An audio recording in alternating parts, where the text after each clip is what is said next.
Stop everything you're doing right now, because what I'm about to tell you will shatter every single thing you've been told about being an empath or highly sensitive person, and it's going to piss off every New Age guru from Sedona to San Francisco. The biggest lie in the spiritual community is that feeling other people's energy is some kind of beautiful gift that makes you special. Bull asterisk asterisk asterisk asterisk. It's actually a trauma response that's been keeping you broke, exhausted, and stuck in toxic relationships your entire life, and I'm about to prove it to you in the next 60 seconds. Here's what nobody wants you to know: every single energy healer, spiritual coach, and crystal-carrying Instagram influencer who's told you to embrace your sensitivity has been dead wrong, and they've been profiting off keeping you weak and dependent on their protection techniques that don't actually work. While you've been burning sage in your apartment in Denver and imagining white light around yourself, the real masters, the ones who actually understand quantum physics and consciousness, have been using their energy sensitivity as a weapon of mass creation, literally bending reality around them like Neo in the Matrix. I'm talking about walking into any room from Wall Street boardrooms to dive bars in Texas and having people magnetically drawn to you before you even speak. I'm talking about the kind of presence that makes toxic people either transform around you or literally flee from your energy field because they can't handle your vibration. This isn't some mystical fantasy. This is what happens when you stop being an emotional sponge and start becoming an energetic lighthouse that others navigate their lives around. But here's the plot twist that's going to blow your mind: the very thing that's been making you feel cursed, that overwhelming sensation when you walk into crowded places, that instant knowing when someone's lying, that exhaustion after being around energy vampires, that's not your weakness. That's your superpower operating in reverse mode. And once I show you how to flip the switch, you're going to realize you've been sitting on a gold mine of manifestation ability that most people would kill for. The technique I'm about to share with you comes from an ancient master who taught this secret to only a handful of students before he died. And it's so simple that you can do it with nothing but a candle and 5 minutes of your time. But fair warning, once you learn this, you can never go back to being a victim of other people's energy ever again. You'll either step into your power as a conscious creator, or you'll make excuses and stay exactly where you are, absorbing everyone else's emotional garbage for the rest of your life. You know, there's something most folks don't realize about that overwhelming feeling they get when they walk into a crowded room in places like downtown Chicago or a busy cafe in Austin, Texas. That heavy sensation, that instant knowing of whether someone's having a good or bad day, it's not just intuition. It's actually a survival mechanism that got hardwired into your nervous system when you were just a kid, probably around the same time you were learning to ride your bike in suburban neighborhoods across America. Your brain learned to read the energy of your environment, especially your parents, to determine if you were safe or if you needed to adjust your behavior to avoid conflict or emotional storms. This hypersensitivity to spiritual energy and vibration isn't some mystical gift that only a few possess. It's something that develops when a child's developing consciousness learns that survival depends on reading the room perfectly. Think about it. If mom came home from work stressed about her job at the local bank in Ohio, or dad was frustrated about traffic on the 405 in California, you learned to sense that shift in the universe around you before they even spoke. Joe Dispenza talks about how these early patterns become embedded in our neural pathways, creating what quantum physics would describe as an entangled relationship with external energy fields. What's fascinating is that this survival adaptation doesn't just disappear when you become an adult living in places like Denver or Miami. Instead, it amplifies, turning you into someone who can walk into a Whole Foods in Portland and immediately feel the collective mood of everyone shopping there. You might find yourself absorbing the anxiety of the person in line behind you, or suddenly feeling drained after spending time with that friend who always complains about their relationship. This isn't weakness, it's your consciousness operating at a level that most people never even recognize, constantly co-creating your reality based on the energetic information you're processing. The spiritual journey of understanding this gift often begins when someone realizes they're not just too sensitive or emotional, they're actually operating with an expanded consciousness that's naturally attuned to the vibration of prosperity, abundance, and the divine spark in others. Neville Goddard understood this principle when he taught about the power of assumption and how our inner state creates our outer experience. When you're constantly absorbing external energies, you're essentially allowing others to co-create your reality instead of stepping into your own power as the conscious creator of your experience. But here's where it gets really interesting, and why understanding your energy sensitivity is just the beginning of a much deeper spiritual evolution. Most people spend their whole lives reacting to these energetic inputs without ever realizing they have the power to create their own energetic field, their own frame of consciousness that actually influences others instead of being influenced by them. There's a specific way to cultivate this inner authority, and it starts with understanding something ancient masters from places like the mountains of Tibet have known for centuries. Picture this. There's a master from ancient India who once taught that every individual consciousness exists within what he called a frame. Think of it like your personal energy field, similar to how your smartphone has its own invisible Wi-Fi signal that extends beyond the physical device. This isn't some new age concept that sounds good on Instagram posts from Sedona, Arizona. Quantum physics actually supports this idea that consciousness creates measurable fields of influence around us. When you're operating from your own frame, your higher self becomes the dominant frequency in any space, whether you're walking through Times Square in New York or sitting in a coffee shop in small-town Kansas. Most people don't realize they're constantly either projecting their energy outward or pulling it back inward, like an invisible dance happening in places from Los Angeles boardrooms to Nashville honky-tonks. When you're in your own frame, you're essentially broadcasting from your divine spark, that core essence that Joe Dispenza describes as our true creative power. It's like being the radio station instead of just tuning into other people's broadcasts, and suddenly everyone around you starts resonating with your frequency rather than you absorbing theirs. This is the secret behind why some people walk into any room and immediately command attention without saying a word. The beautiful thing about understanding your frame is that it completely shifts how you approach relationships and social interactions across America and beyond.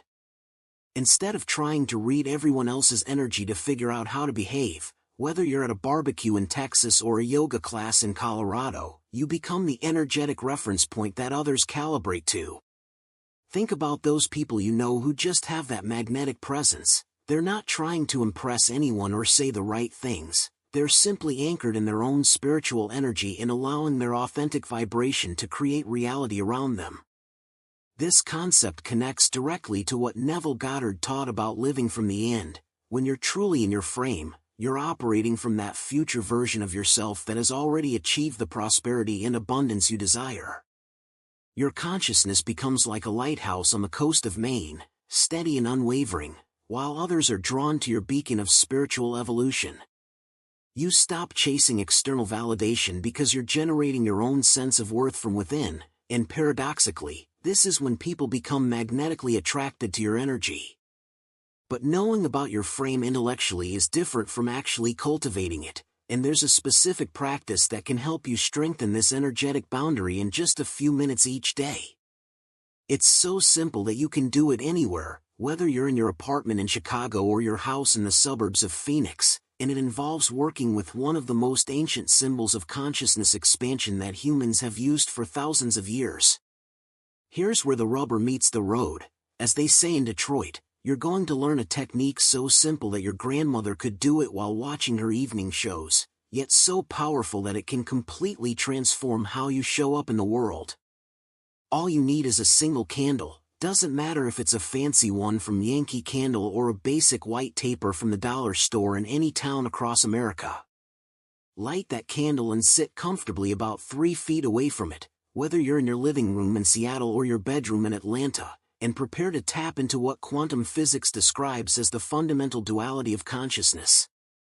The practice itself is beautifully straightforward, which is why it works so effectively for expanding consciousness and spiritual evolution. As you breathe in slowly through your nose, focus all of your attention on yourself, your body, your presence, your divine spark, and silently acknowledge I. This represents the number 1, the unified field of your individual consciousness that Joe Dispenza talks about when he describes becoming greater than your environment. Then, as you exhale gently through your mouth while gazing at the flame, shift your focus to everything that is not you, the room, the sounds, the energy around you, and acknowledge other, representing zero, the void, the space in which all creation happens. What makes this technique so profound is the symbolism embedded in this simple 1-0 pattern that you're creating with your breath and attention. In spiritual traditions from the mountains of Tibet to the deserts of New Mexico, the number 1 has always represented the self, the individual spark of consciousness, while 0 represents the infinite potential of the universe.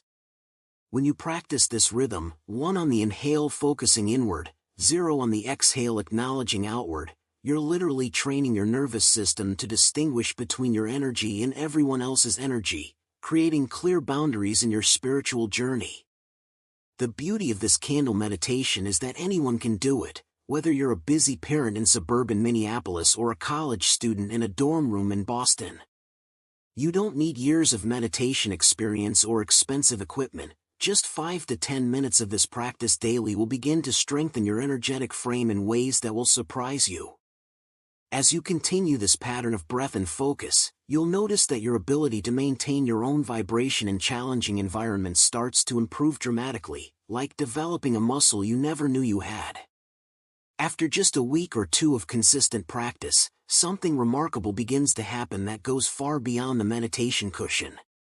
You'll start noticing that your presence alone begins to shift the energy in rooms. Whether you're walking into a meeting at work in downtown Dallas or joining friends for dinner in a restaurant in San Francisco, people will begin responding to you differently, not because you're trying harder to be likable, but because you've developed something that most people spend their entire lives searching for without knowing it.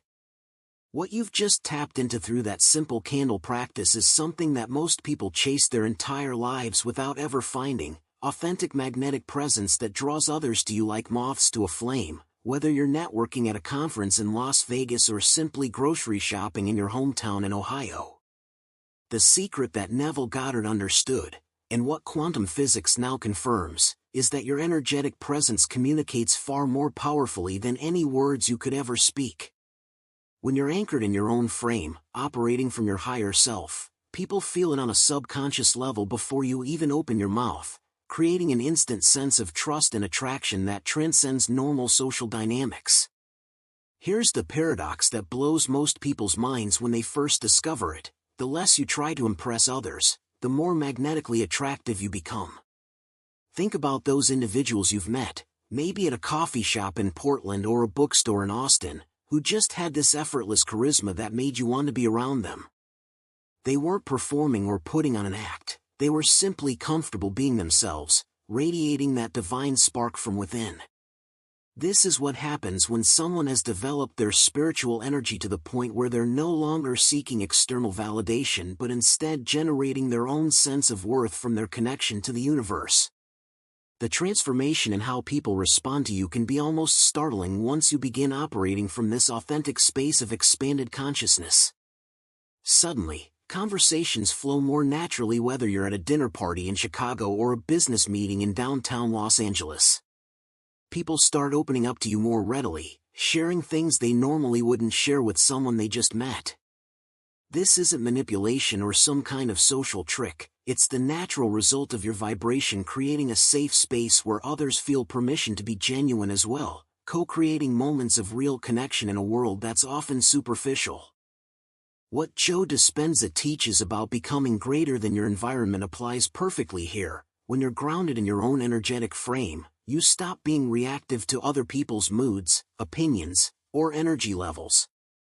Whether someone in your office in Denver is having a bad day or a stranger at the grocery store in Phoenix is being rude, their energy doesn't knock you off center because you're generating your own emotional weather system. This detachment from needing others to be a certain way for you to feel good is incredibly attractive because most people are constantly trying to control their external circumstances to feel better internally. The ripple effect of this shift extends into every area of your life, from your career prospects to your romantic relationships to your spiritual journey of prosperity and abundance. When you're not desperately trying to get something from others, approval, validation, love, you become someone who has something to give, and people are naturally drawn to that energy.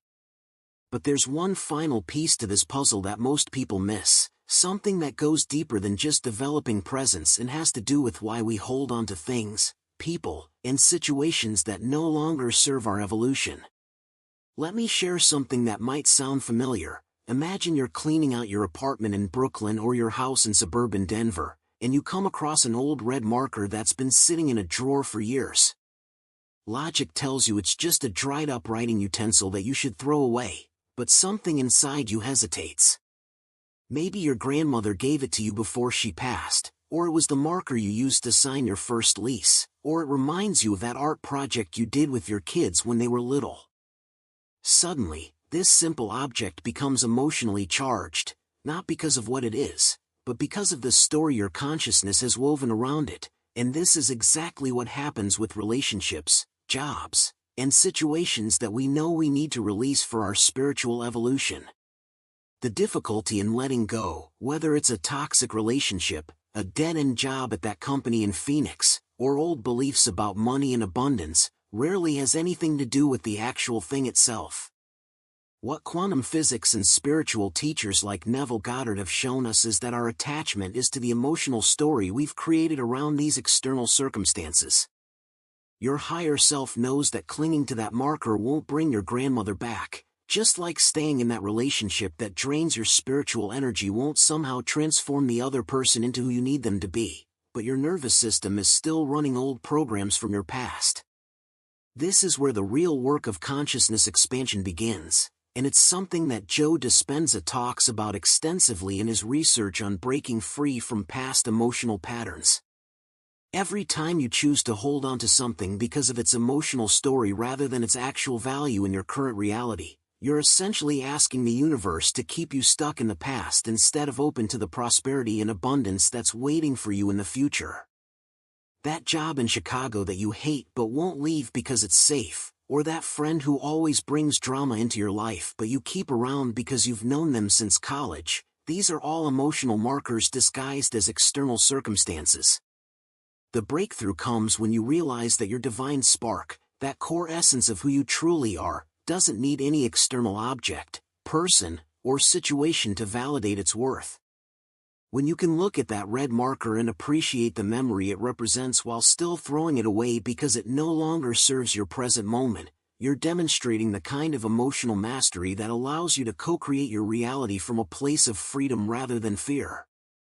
This same principle applies whether you're in a mansion in Malibu or a studio apartment in Portland. Your spiritual journey isn't about accumulating more stuff or people, but about becoming so secure in your own energy that you can engage with life without needing to possess or control it. What most people don't understand is that this process of releasing emotional attachments isn't about becoming cold or uncaring, it's about developing such a strong connection to your own vibration that you can love people and appreciate experiences without needing them to complete you. When you master this level of detachment, something magical happens in your ability to manifest and create the life you actually want, rather than just managing the life you've inherited from your past conditioning. So here we are at the crossroads, and you've got a choice to make right now, not tomorrow, not next week, but literally right now as you're watching this. You now know the truth that most people will spend their entire lives never discovering. Your energy sensitivity isn't a curse, it's the raw material for becoming a master of reality creation. You've learned the candle technique, you understand how to build your energetic frame, and you know why you've been giving your power away to everyone else's emotional chaos. The question is, what are you actually going to do with this knowledge? Because let's be brutally honest here, 95% of people who watch this video will nod their heads, think that's interesting, and then go right back to being emotional sponges, absorbing drama from their coworkers in Minneapolis, getting drained by energy vampires at family dinners in Ohio, and wondering why they can never seem to manifest the prosperity and abundance they desperately want. They'll make excuses about not having time for a 5-minute candle meditation, or they'll convince themselves they're different and this technique won't work for them. Don't be that person. The other 5%, the ones who are ready to step into their divine spark and start co-creating reality from their higher self, they're going to light that candle tonight. They're going to practice the 1-0 breathing pattern for the next 7 days straight, even if it feels weird at first, even if their logical mind tries to talk them out of it. They're going to start noticing how their energy field affects others, and they're going to begin the spiritual journey of becoming someone who influences rather than someone who gets influenced. Which group are you going to choose to be part of? Here's what I want you to do right now. Pause this video, go find a candle, any candle, light it, and do one round of the technique I just taught you. Feel what it's like to consciously separate your energy from everything around you, even if it's just for 60 seconds. Notice how your consciousness shifts when you focus on I during the inhale and other during the exhale. This isn't about becoming perfect at it immediately. It's about proving to yourself that you have the power to create boundaries in the quantum field of your own awareness. And if this video has opened your eyes to possibilities you never knew existed, if you're ready to dive deeper into the advanced techniques for energy mastery and consciousness expansion that most spiritual teachers will never share, then hit that subscribe button and ring the notification bell right now. Because what we've covered today is just the tip of the iceberg. There are secrets about vibration, manifestation, and reality creation that go far beyond what most people can even imagine, and I'm going to be sharing them with this community of conscious creators who are ready to step out of victim mode and into their true power as co-creators of their reality.